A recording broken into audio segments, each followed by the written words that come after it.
Guillaume Kraft, bonjour. Vous êtes directeur de l'ESMA, l'école pionnière de l'alternance. Alors, vous avez créé l'ESMA il y a à peu près 25 ans. Pourquoi avoir dès le début fait des formations d'alternance? Parce que je me suis rendu compte assez rapidement que les élèves avaient très envie de commencer à travailler en entreprise. Il y en a qui faisaient des petits boulots en parallèle et je me suis dit que ça serait peut-être bien, dans le supérieur de Bac+2 à Bac+5, de leur proposer des missions en entreprise.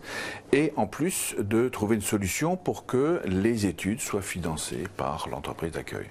Et donc, fort de cette idée, en regardant ce qui se faisait ailleurs et notamment au niveau du bac, je lui ai dit on va le faire pour les élèves à partir de Bac+2, donc en troisième cycle à l'époque, en master, et puis au niveau du bac, du bachelor. Voilà.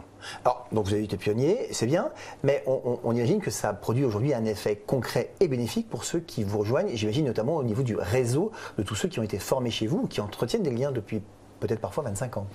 Écoutez, aujourd'hui, nous avons 7500 anciens qui ont été formés, dont 6000 anciens qui ont été formés dans nos programmes en alternance, qui nous permet d'avoir un réseau qui est assez conséquent et avec des élèves qui ont de très belles carrières dans des entreprises alors extrêmement diverses, multinationales, des PME, et qui a priori ont la joie d'exercer des métiers qui leur plaisent. Et ça, c'est un des fruits de l'alternance, parce qu'on dit toujours que chez nous, eh bien, quand on vient à l'ESMA, on commence sa carrière à l'école. Et non pas après l'école, mais dans l'école. Et donc en choisissant son métier ou son projet.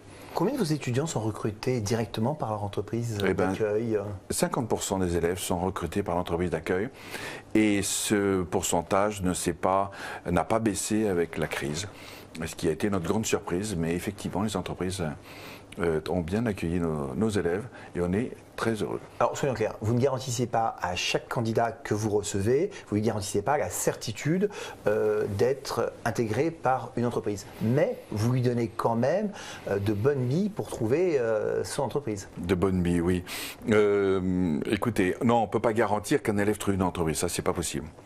En revanche, ce qu'on peut garantir, c'est toute l'énergie que toutes les équipes, les professeurs vont mettre pour aider les élèves à trouver leur entreprise, à travailler sur leur projet professionnel, sur leurs compétences, sur leur capacité, comment dirais-je, à trouver une entreprise, sur leur qualité. Et donc il faut que les élèves se comprennent pour qu'ils puissent proposer à une entreprise un début de projet ou un début de mission. Et il faut que ça coïncide avec l'entreprise. Guillaume Kraft, merci. Merci beaucoup.